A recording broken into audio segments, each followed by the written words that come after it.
Are you feeling stuck, lost, or confused about what to do next in your career? Then the Manifest Your Career podcast is just right for you. I'm your host, Dr. Norma Reyes, a career mindset coach.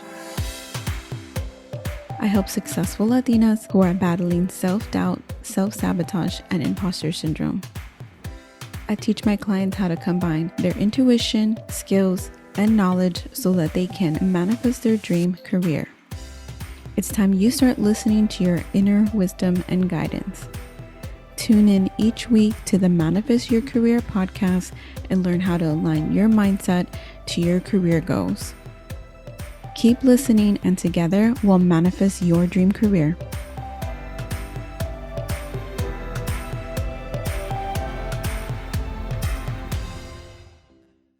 Hey everyone, welcome back. This is episode 62, and today I will be talking to you guys about dealing with burnout, the 5 stages of burnout, and how you can reduce burnout in your life and prevent it in the future. So first, before we get started, I just want to put it out there. Burnout happens to everyone. And it can happen even when you don't expect it. It can happen if you love your job. And of course, if you don't love your job, it can happen more often. But know that it happens to everyone, no matter what. So by understanding what it can look like can really help you be able to be proactive about it. So I will be sharing the information from thisiscalmer.com. And this study was also inspired by Wyoming State University's study on burnout. So remember, burnout can affect anyone at any time in their lives. You may actually be in burnout and not even realize it that you're in burnout because you don't even know the difference. Burnout is just a single term of a collective of symptoms that we have or experience. But you can also think of burnout as survival mode. You may not even know anything else. You may only know survival mode. So how do you know you're in burnout if that's all you ever known? So the 5 stages that thisiscalmer.com talks about are the honeymoon phase, the onset of stress, stage 3 being chronic stress, stage 4 being burnout, and then stage 5 being habitual burnout. So the honeymoon phase is when we take on a new task, a new job, and of course your energy level is feeling high job satisfaction. You feel committed to the activities that you're doing. You have energy, you have creativity. It really is a high flow. Yes, you wake up, you're excited, ready to get the work done. You come home, you are tired because of course everyone is tired after 8 hours of work, but you don't feel depleted. You feel ready to decompress and enjoy being at home or whatever you do after work. Stage 2 of burnout is the onset of stress. So burnout begins with an awareness that some days may feel a little more difficult than others. You might find that you're not as excited about work anymore or the project that you're working on, and you might have some common symptoms affecting either you physically, mentally, or emotionally. Some of those are anxiety, maybe avoiding to make decisions. You might see a change in your appetite. You might have some forgetfulness, some fatigue. You might not feel as rested after your sleep, and some irritability, some lower productivity. So these are just a few different things, right? Just some common symptoms that might happen, but you'll know it yourself, right? You know the difference between maybe the first time you started a project or the first time that you started a new job or a new position. You were really excited about them, but then that'll wane over time, which is natural.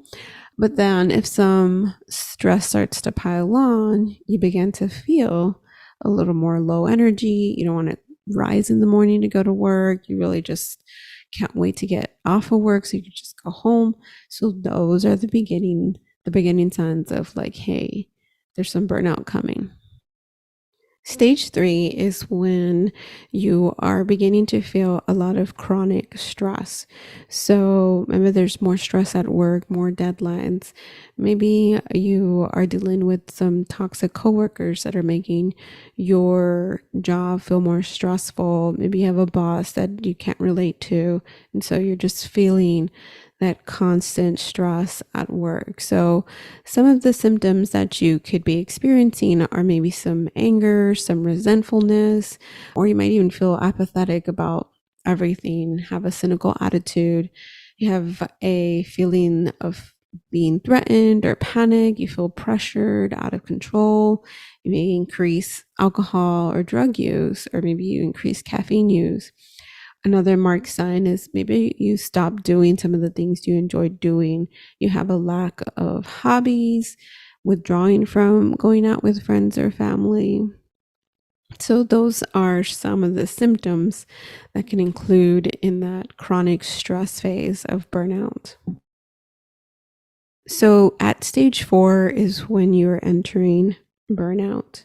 And again, there's not like a hard and fast rule or a timeline on when this could happen. It can happen quicker for others. It can happen slower for others. It really depends on how you manage your stress levels and whether it actually leads to some burnout or not. So stage 4 is burnout. It's where symptoms become critical.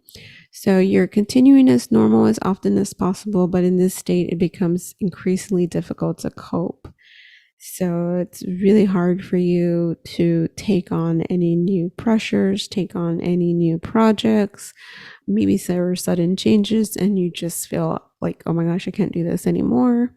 So some other common symptoms include chronic headaches, chronic stomach or brow problems, continuing or increased activities of escapism. So escapism is when you binge on Netflix or go and read books or binge podcasts, whatever it is, right? Whatever your personal way of escaping from reality. You see those activities increasing. You feel a lot more self-doubt. You might be isolating yourself. You're feeling empty inside. Those are some of the more common symptoms of burnout. Of course, just because you experience some of these doesn't mean that you are in full blown burnout. You might just not be feeling great. But that's why at the end of this, I'm going to give you guys ways on how to reduce burnout and how to avoid or prevent burnout from happening again. And the final stage of burnout is habitual burnout. This means that the symptoms are so embedded in your life that you're likely to experience a significant ongoing mental, physical, or emotional issue, as opposed to occasionally experiencing stress or burnout.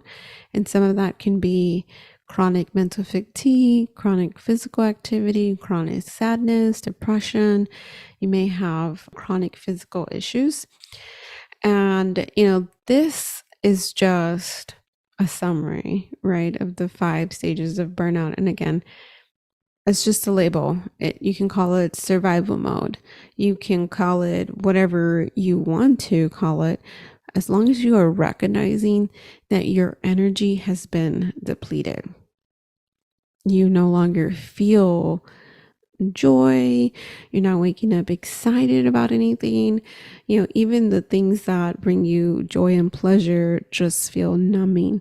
So when you are beginning to experience maybe even just a few of these symptoms, you really need to see them as warning signs, little red flags telling you, hey, something's going on here. Because what happens is we are experiencing all of this different stress in our lives. And instead of taking a moment to pause, reflect, refresh, reset, we just keep going and going and going until we end up snapping at somebody, probably a grocery store worker or the coffee shop person, because, they misspelled your name.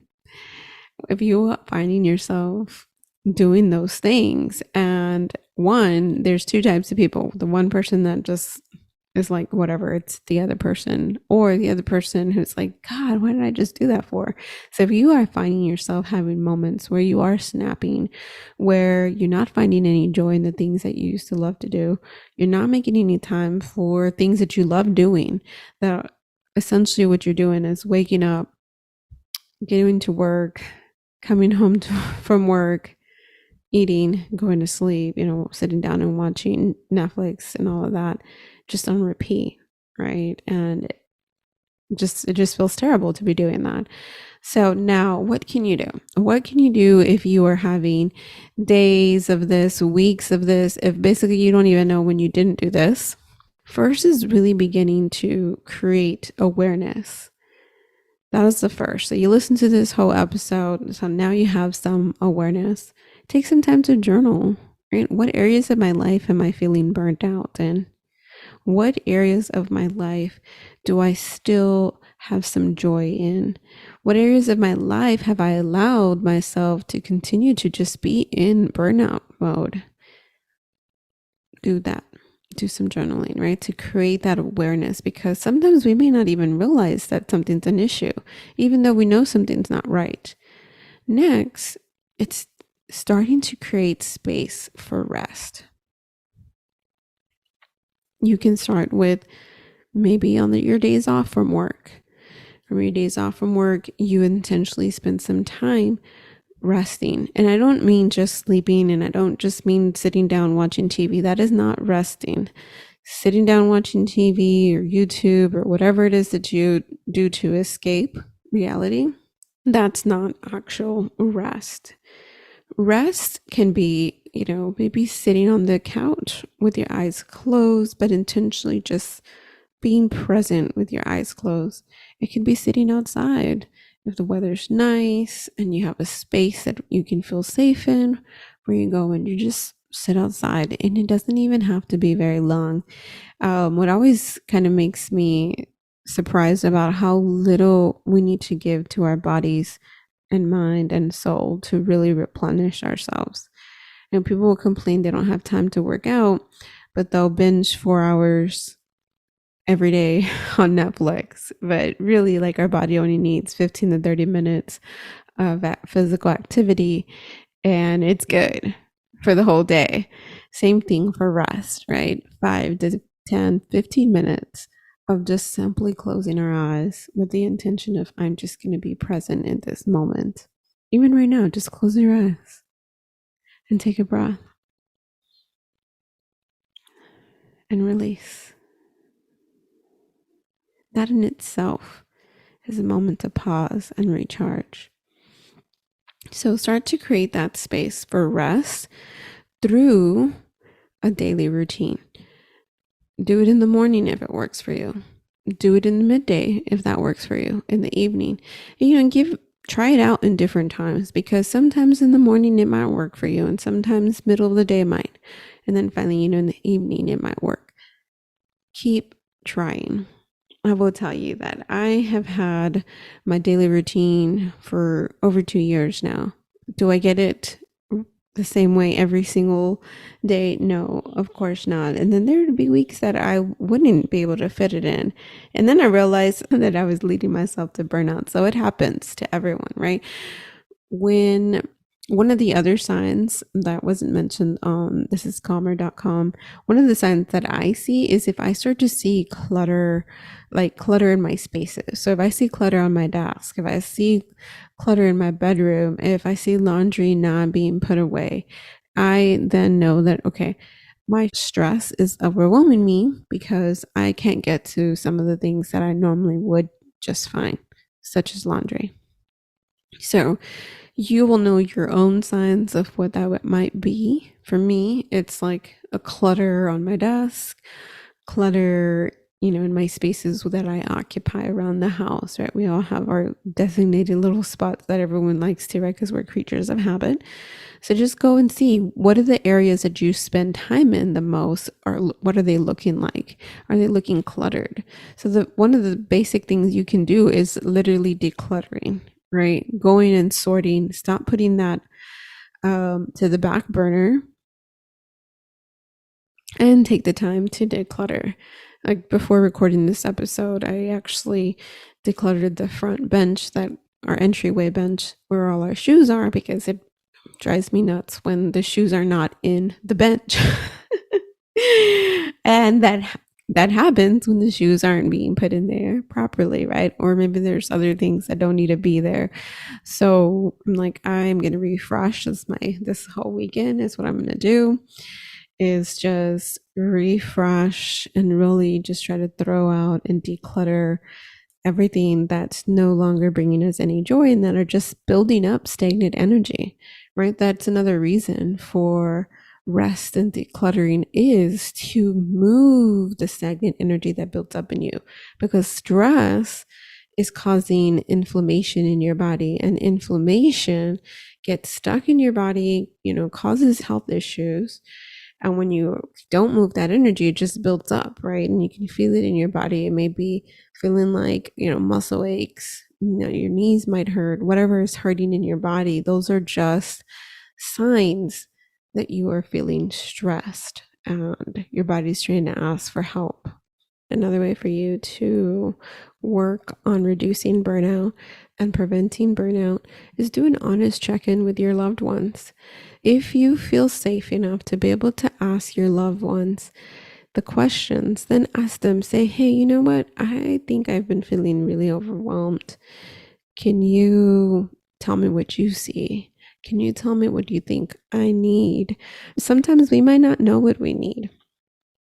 And if you are asking for help, it relieves that pressure of feeling like you're doing it all alone. It really does. So if you feel safe enough to check in with your loved ones and let them know how you're feeling and what they can recommend, I highly recommend that. If you don't have family, there's always friends, but someone that you feel that you can ask for help and honest feedback. All right, so this is my last tip for you guys, and I'm ending it with the importance of understanding the moon cycles and how the moon cycles can really help you in preventing burnout and really keeping your life balanced.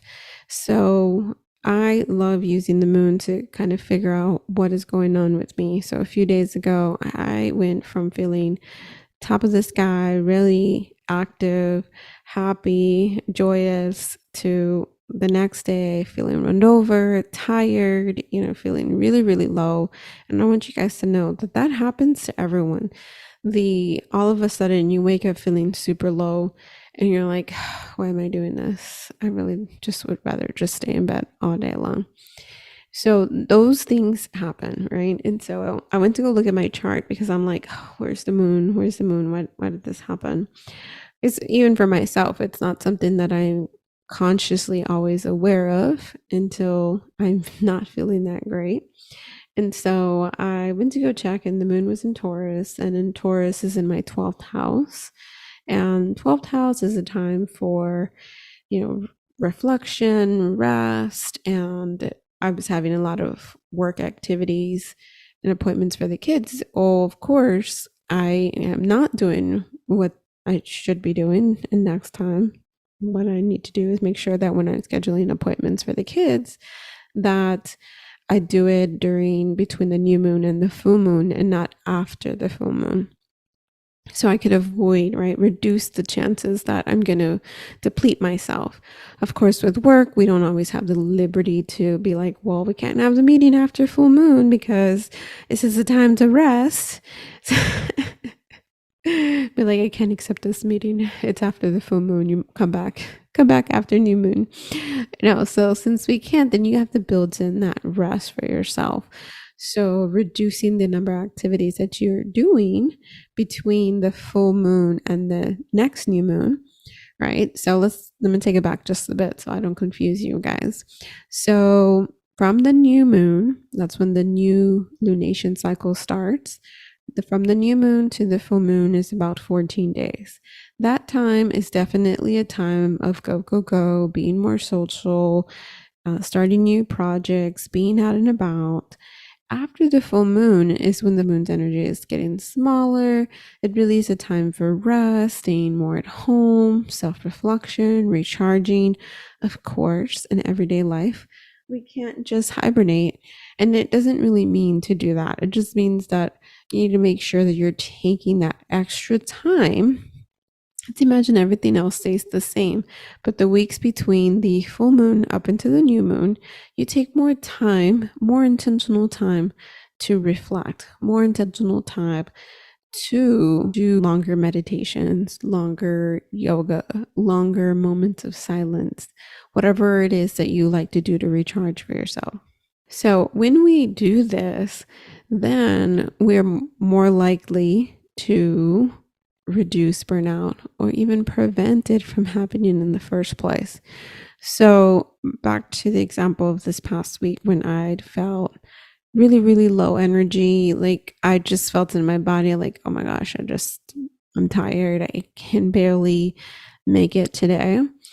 When I recognized it too, I shared about it on social media. So sometimes sharing about it can really, really help, right? Because when we are feeling low or burnt out or sad or whatever negative emotion that we're feeling, we can feel very, very alone. But when we share how we're feeling, there could be others that really are just there for you and say, hey, I completely understand, or I know how you feel. And that just lifts you up, right? By sharing with others, you allow others to be able to be there and lift you up when you're not able to lift yourself up. So that's one thing that I did. And then the other thing that I did was I just allowed myself to go and sit on the couch and watch something that didn't need me to be thinking about what I was watching.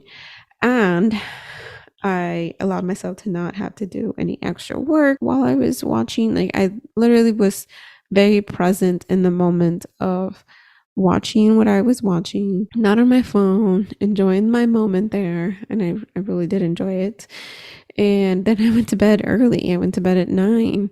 And I really woke up the next day super refreshed, even shocking to my own self. But it was a really good reminder, right? When you practice what you preach, because I'm not perfect. I don't always get to do everything, but I will say I've been doing great this past few months. So that's probably why I was able to recognize my low energy, do something about it so that the next day I wasn't burnt out. Because what happens is, say that I didn't do that. Say that I had low energy and I just pushed through and did more than I should have, right? And the next day and the next day and the next day, it would have gone so far that I would just be numb, like, oh my gosh, I just don't want to be here. Every day would just start to feel repeat. So if you are finding yourself feeling like your days are stuck on repeat, first, know that it's okay. You are not alone.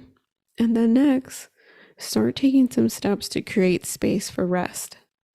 Whatever that means. That could mean sitting in your car in the parking lot when you're about to go pick up your kids. We go running from point A to point B to point C, and we don't take a moment to just pause. So even if it means 3 minutes that you sit in the parking lot before you go pick up your little one, then do that. Whatever it means. I know that sometimes taking a shower can be a lot for moms. I'm a mom, so I know that sometimes it feels like, oh my gosh, I gotta rush through it. Prep your family. I'm gonna take a longer shower. I'm gonna take a bath today, and create those small spaces for yourself. If there's something you really enjoy, a treat of some sort, whatever it is, create a space for it, even if it has to wait till your day off, right? Make that be one of the first things you do. Don't push it to the bottom of the list of everything that you want to get done. Do the things that bring you joy first. So that is it for today. Let me know if you have any questions. Send me a DM on Instagram at Manifest Your Career. Have a great rest of your day. Thank you for listening to the Manifest Your Career podcast with me, your host, Dr. Norma Reyes, a career and mindset coach. Learn more today on manifestyourcareer.com.